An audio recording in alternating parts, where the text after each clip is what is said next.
दोस्तों अभी हाल ही में आपने सुना होगा कि एसी जो है पटाखे के जैसा ब्लास्ट हो रहे हैं। कहीं चेन्नई में हो रहा है, कहीं गुजरात में हो रहा है, कहीं सूरत में हो रहा है, कहीं मुंबई में हो रहा है, कहीं यहाँ वहाँ फलाना डिमा का हर जगह एसी ब्लास्ट हो रहा है। आखिर इसका क्या रीज़न है और 2024 में एसी ब्लास्टिंग का केस सबसे ज़्यादा हुआ है। आखिर क्यों, क्या कारण है, क्या रीज़न है? बहुत ऐसे रीज़न हैं, बहुत ऐसे कारण हैं जिसमें टेक्नीशियन की भी गलती होती है, एसी मालिक की भी गलती होती है और बहुत सारे ऐसे प्रॉब्लम हैं जो कि अभी मैं आपको बताने वाला हूं। टेक्नीशियन हो तो वीडियो को अच्छी तरीके से देखिएगा ताकि आपके साथ ऐसा हादसा ना हो सके, या आपके कोई क्लाइंट के साथ ऐसा हादसा ना हो सके, या आपके कारीगर के साथ ऐसा हादसा ना हो सके। अगर जो किसी के साथ ऐसा हादसा हो जाएगा ना भैया, पूरी जिंदगी उसके घर को खिलाते रह जाओगे लेकिन पोष नहीं पाओगे आप। तो आपको सावधानी बरतना बेहद जरूरी है, क्योंकि भाई साहब अगर जो आपके हेल्पर के साथ ऐसा घटना हो जाए तो पूरा जीवन उसका कर्ज जो है उतार नहीं पाओगे। इसलिए सावधानी सबसे पहले जरूरी है और आपको क्या क्या सावधानी बरतनी होगी ये भी मैं इस वीडियो में बताने वाला हूं। सबसे पहले आपको देखिए ये जान लेना जरूरी है, या आप कारीगर हो या आप टेक्नीशियन हो, सबसे पहले, या फिर आप एसी होल्डर हो, मतलब एसी चलाने वाले हो आप, तो सबसे पहले ये जान लेना जरूरी है कि एसी फटने का कारण क्या है और एसी क्यों फटता है और एसी फटने से कितना बड़ा नुकसान हो सकता है। अब सबसे पहले बात करते हैं नुकसान की, क्योंकि सबसे पहले आपको यही सुनना होगा कि नुकसान, नहीं तो वीडियो को ऐसे खपखप करके स्किप कर दोगे और आपको जानकारी मिलेगी नहीं। बारे हम तो सब जानते हैं, ऐसे थोड़ी चलता है भैया, सब जानते हो तो वीडियो को क्लिक क्यों किए हो? और क्लिक कर दिए हो तो अच्छी तरीके से देखो ताकि आपको समझ में आए और भेजे में घुसा लेना, ये चीज़ हमको नहीं करना है। तो अब सब बात को साइड में रखते हैं, अब बात मुद्दे की करते हैं। बात ये है कि अगर जो आपका एसी फटता है, कौन कौन से गैस में एसी आपका ब्लास्ट होता है। पहला आपका 410 होगा, R410, R32 होगा और R290 होगा, मतलब 290। गोदरेज 290 यूज करता है, उसमें भी एसी ब्लास्ट होता है। 410 में भी ब्लास्ट होता है, 32 नंबर में भी ब्लास्ट होता है।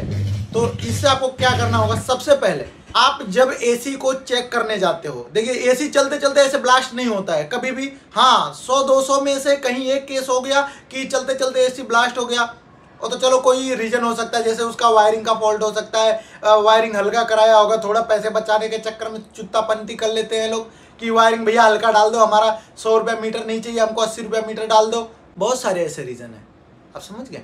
तो वो कहीं ना कहीं 100-200 में से एक एसी का ऐसा प्रॉब्लम आता है। लेकिन जब आप रिपेयरिंग करने जाते हैं, जैसे समझ लो आप रिपेयरिंग करने जाए, बहुत जन आप केस सुने होंगे या आपके मोबाइल में वीडियो आया होगा, भैया एसी बनाते वक्त ब्लास्ट हो गया, आदमी मर गया, एसी ब्लास्ट हो गया, ऐसा हो गया, वैसा हो गया, फलाना हो गया, ढिमका हो गया।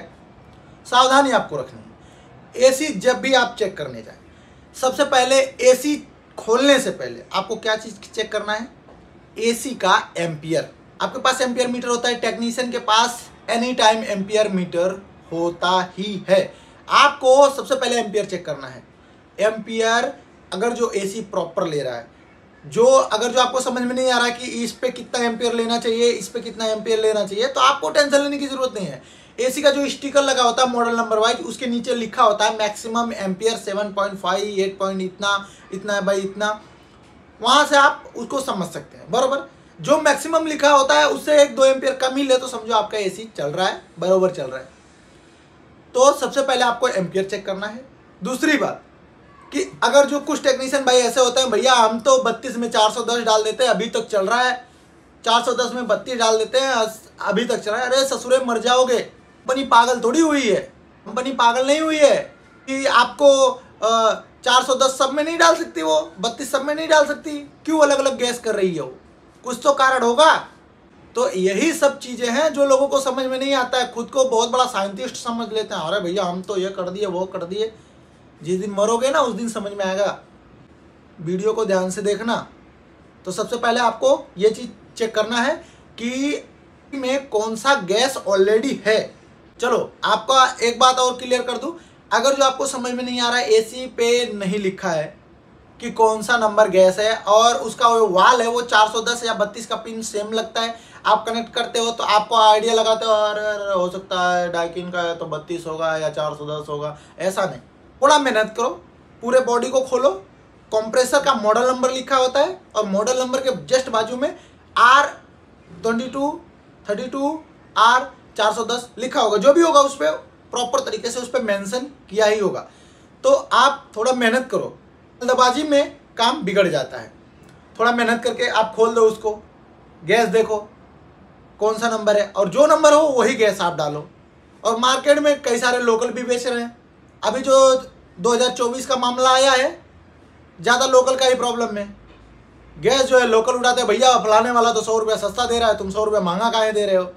भैया क्वालिटी भी दे दो, क्यों क्वालिटी नहीं चाहिएगा, डालो मरोगे फटेगा। तो ऐसा ही होता है। तो सस्ते के चक्कर में मत जाना भैया, क्योंकि कस्टमर से तो आप पैसा ले रहे हो। तो ये चीज़ आपको खास करके ध्यान रखना है। और दूसरी बात, जब भी आप गैस चार्जिंग करें, सबसे पहले उसके जो पीछे कंडेंसर लगा होता है, जिसको हम कंडेंसर जाली बोलते हैं, जाली आप कॉपर का लगा होता है, पीछे आप धारी धारी देखोगे। अगर जो आप टेक्नीशियन नहीं हो तो आपको वो पीछे जो जाली लगा होता है उस पर हाथ नहीं लगाना है। आपको उसको पहले देख लेना है साफ़ है या नहीं। अगर जो वो गंदा ज़्यादा डस्टिंग है, उसके ऊपर बहुत ज़्यादा गंदा है, तो आपको एक टेक्नीशियन बुला लेना है, भैया उसको अच्छी तरीके से सर्विस कर दो। अगर जो आप टेक्नीशियन हो, गैस चार्जिंग करने से पहले उसकी जो जाली है उसको अच्छे से चेक करो, कहीं वो जाम तो नहीं है। क्योंकि ओवर हीटिंग जब भी ओवर हीटिंग होगा तो एसी ब्लास्ट होगा। क्योंकि अभी जो इन्वर्टर मॉडल में आ रहा है, और जो लोग ज़्यादा 1.5 आना बनते हैं, सेंसर को जो है, जो हमारा इन आउटडोर का सेंसर लगा होता है जाली पे, वो थोड़ा ऐसे कर देते हैं, भैया थोड़ा बहुत हीटिंग आएगा तो पता नहीं कर पाएगा, सेंस नहीं कर पाएगा। ऐसे सिचुएशन में कंप्रेसर ज़्यादा लोड पड़ता है, कंप्रेसर ज़्यादा हीट होता है, कंप्रेसर के अंदर जो है उसकी बाइंडिंग स्पार्क होती है, जिसकी वजह से आग लग जाता है और कंप्रेसर हमारा ब्लास्ट हो जाता है। और इसी ब्लास्ट के कारण कई कारीगर भाई हमारे शिकार हो चुके हैं, कई कारीगर भाई मौत के घाट उतर चुके हैं, कई कारीगर भाई हैं जो ये लाइन ही छोड़ दिए ब्लास्ट होने के बाद। तो सावधानी आपको रखनी है। दूसरी बात, ये आपको समझ में आ गया। और अब आगे हम बताते हैं, कभी भी एसी को आप गैस चार्ज कर रहे हो तो जो पुराना गैस है उसको पूरा निकाल दीजिएगा। ये चीज़ आपको खास करके ध्यान रखना है। नहीं भैया 100-200 ग्राम उसमें बचा, लाओ डाल देते, मेरा थोड़ा ही गैस जाएगा। थोड़ा गैस मत डालिएगा। कुछ लोग होता है ना 80% बचा है भैया, टॉपअप कर देते हैं, हो जाएगा। अरे उसमें पहले कौन सा गैस डाला है, कौन सा कारीगर बुलाया था, कौन सा गैस डाल के गया है, कैसा गैस डाल के गया, लोकल डाला, ओरिजिनल डाला है, इसमें आप फंस जाओगे भैया ज़बरदस्त तरीके से। कस्टमर से बोलो भैया पूरा पैसा लगेगा, गैस निकाल के सारा वैक्यूम करके वापस डालूंगा। जब भी गैस डालिएगा वैक्यूम करके डालिएगा। ये आपके सेफ्टी के लिए है भैया, आपको सेफ्टी रखना है तो ये सब करो, नहीं तो कोई दिक्कत नहीं है। अब वीडियो को छोड़ के चले जाओ, हमसे कोई लेना देना नहीं, हमारा काम है, मैं टेक्नीशियन हूँ, आपको बता रहा हूँ, ताकि आप जो काम करो उसमें कोई रिस्क ना हो। अब कमेंट में बड़े बड़े लोग आएंगे, लिखेंगे पोथी पत्रा, भैया हम तो जानते हैं ये करना है वो करना है। अरे जानते हो, जानते हैं, जानते हो, सब जानते हैं हम, लेकिन ये भी जान लो कि जिस दिन फटेगा ना उस दिन आपकी फट जाएगी। तो कुछ चीज़ें हैं आपको ज़्यादा ज़रूरी है जान लेना। दूसरी बात, आप जब भी गैस चार्ज करो 410 या 32, तो उसकी जो चार्जिंग लाइन है वो थोड़ा लंबा ले लो, क्योंकि जनरली लोग 3 फीट का यूज़ करते हैं, 1 मीटर वाला। उसमें क्या है, पास में ही होता है। आप जो है 2 मीटर या 3 मीटर का यूज़ करो, थोड़ा दूर खड़े होकर गैस चार्ज करो। और जब भी गैस चार्ज करो तो एम्पियर मीटर जो होता है, एम्पियर मीटर एनी टाइम हमेशा आप उस पर नज़र रखो कि हमारा एम्पियर बढ़ रहा है या घट रहा है या उस पर रुका है। आपको एम्पियर मीटर से ही पता चलेगा। अगर जो ब्लास्ट होगा ना तो एम्पियर मीटर ही आपका बता देगा, भैया तू निकल जा वहाँ से, ब्लास्ट होने वाला है। क्योंकि एम्पियर बढ़ेगा जब ना दबा के, तब ब्लास्ट होता है। पहले के कैसा एसी था, कैपेसिटर लगा होता था, एम्पियर बढ़ा, इधर एमसीबी टप गिर जाता था, ऐसे प्रॉब्लम होते थे। लेकिन अभी नहीं, अभी धीरे धीरे एम्पियर बढ़ते बढ़ते बढ़ते पता चला ब्लास्ट हो गया, कहानी ख़त्म।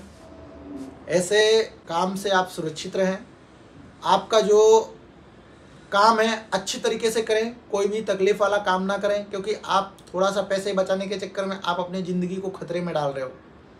और दूसरी बात, हाँ एक चीज़ और, जब भी आप गैस भरवाएं, कभी भी वो छोटा बाटला आता है ना, लोग लेके घूमते हैं, भैया हम बत्ती नंबर डाल दो 1 किलो 1.5 किलो। अरे भैया मत डलवाओ। अभी नया नया केस आया है तमिलनाडु से, बेचारा पीछे लेके बैठा था, धूप तेज हुई थी, अब ब्लास्ट हो गया, एक आदमी उधर पट गया। अब जो कारीगर लेके उसको घूम रहा था वो जिंदगी भर उसकी दवा कराए। बाटला ज़्यादा महंगा नहीं आता है, 2-3 हज़ार रुपये का आता है बाटला, बढ़िया वाला ले लोगे तो कोई बहुत बड़ी चीज़ नहीं है। 5,000 के जूते खरीद सकते हो। भैया हम एसी टेक्नीशियन वाले हैं, 10,000 का शर्ट 5,000 का जूता पहनते हैं, 2-3 हज़ार का बाटला भी ले लो, बच जाओगे। और सभी भी ऐसा मत करना कभी भी कि 32 नंबर 1 किलो डलवा लिया, 1 किलो उधर खर्चा कर दिया, उसको निकाला उड़ाया, फिर उसमें 410 डलवा दिया। सबका बाटला अलग अलग होना चाहिए, जब जाके आप एक प्रॉपर टेक्नीशियन का काम कर पाओगे। भैया अगर जो प्रॉपर तरीके से काम करोगे तो आपके साथ कोई भी हादसा नहीं होगा और जीवन भर आप सुखी रहोगे और पैसे भी कमाओगे। तो दोस्तों देखिए, यहाँ पे ऐसी बहुत रीज़न होते हैं फटने के लिए। साफ़ सफाई ना करवाना, कस्टमर साफ़ सफाई नहीं करवाता है, जब बंद हो जाता है तब बुलाता है। तो सबसे पहले आप एसी को चेक कर लें। एसी चेक करने का तरीका, आप एम्पियर मीटर लगा के चेक कर लें, उसका बोर्ड को चेक कर लें, उसमें बोर्ड की जो वायरिंग है वो पतली है या जाड़ी है, क्योंकि कभी कभी वो चुत्तापंदी करते हैं ना कि भैया थोड़ा 1 mm कम कर दो, मेरा पैसा बच जाएगा वायरिंग में। तो ऐसा चीज़ें से आपको ध्यान रखना है। कोई भी कस्टमर आपको बोले भैया वो सस्ता वाला काम करा, भैया बोल दो उसे सस्ता वाला करवा लो, क्योंकि जब वो फटेगा ना तब उसको समझ में आएगा कि भैया सस्ता वाला क्यों कर रहा था, गैस डुप्लीकेट डालता है। ये चीज़ें आपको खास करके ध्यान रखनी है दोस्तों। तो अगर जो ये जानकारी आपको पसंद आई हो तो वीडियो को लाइक कर दीजिएगा, नहीं पसंद आई होगी तो भी लाइक कर दीजिएगा यार, बहुत मेहनत लगता है वीडियो बनाने में। और चैनल को सब्सक्राइब कर दीजिएगा। और जानकारी आपको और भी देना बाकी है। अभी आपको एक नया केस आया है, मार्केट में एसी में आग लग गया था, वो सब आपको बता दूंगा मैं। तो वीडियो काफ़ी ज़्यादा लंबा हो जाएगा, मिलते हैं किसी नेक्स्ट वीडियो में।